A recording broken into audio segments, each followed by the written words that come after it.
Welcome to Self-Critic Reviews, and today Self-Critic is gonna review Ed Sheeran's new song, Remember the Name, featuring Eminem and 50 Cent. Before I start reviewing the track, let me quickly say what I think about all the three artists in question. I'm a huge Eminem fan.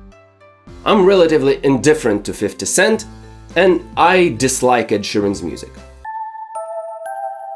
These are self-critic reviews and television and news. If this ain't your favorite artist, well, you're not getting amused. This is self-critic reviews. Is this gonna get the recluse? So when it vids on YouTube, yet he is getting no views. If you want some unbiased opinions, an analytic mind is worth billions. Yet he has been hiding his brilliance underneath this stifling indifference. And if you don't like his opinions, go look for like-minded civilians to whine in the comment section and slap a dislike on his videos.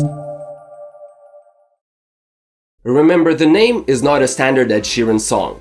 Being a documented Eminem fan, he decided to do what he wanted to do, instead of following standard patterns. Instead of playing to his strengths, he decided to try himself in a less comfortable element, and rap instead of doing what he does best. As a result, his rapping wasn't really any good at all. It's not the worst thing in the world, better than in Papaya for instance, and I give him props for trying, but yeah. I never was a sick kid, always dismissed quick. Yeah, it's pretty poorly written.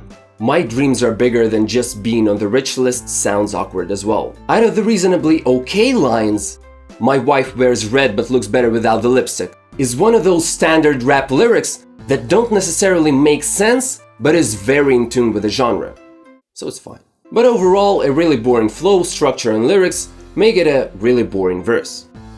And when Ed starts singing, the structure is too basic and not convincing. Eminem's verse is horrible. Better than Ed Sheeran's verse, but not by much.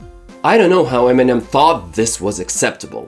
The beginning is utter trash, especially the flow. I'm referring to the first 4 or 8 lines or so. And don't even get me started on Now I'm Seeing Diamond Sales like common Zales.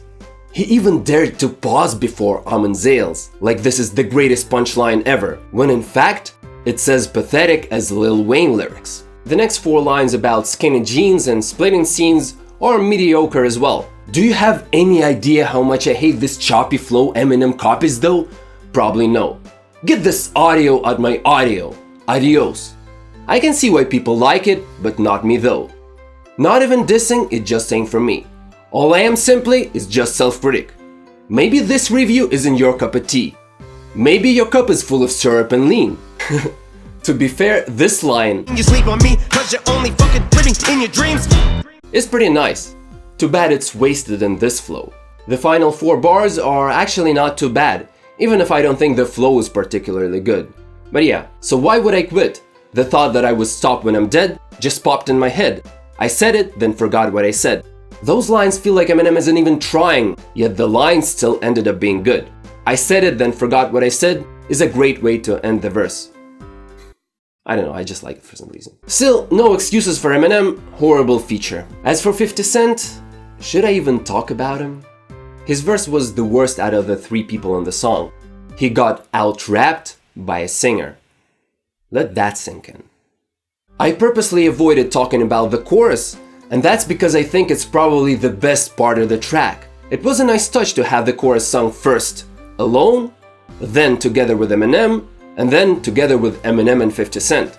It was a nice idea that really gave the hook a new life every time you heard it. In the first iteration, Ed Sheeran alone sounds a little bit like Nate Dogg singing in the low register, and the fact that it sounds so natural is impressive. When he sings the hook with Eminem the second time, it's probably my favorite iteration.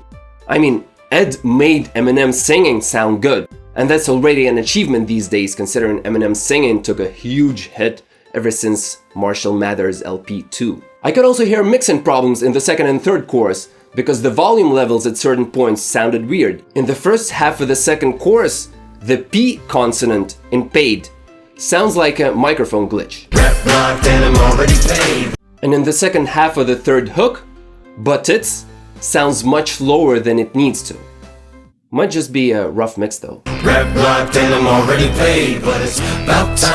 Unfortunately, the naked structure, the naked songwriting of the hook is unremarkable. So in other words, the usage of the hook, the ideas of how to use it were excellent, but the actual writing was subpar. So overall, it's a terrible track that deserves this terrible review. Thanks for watching.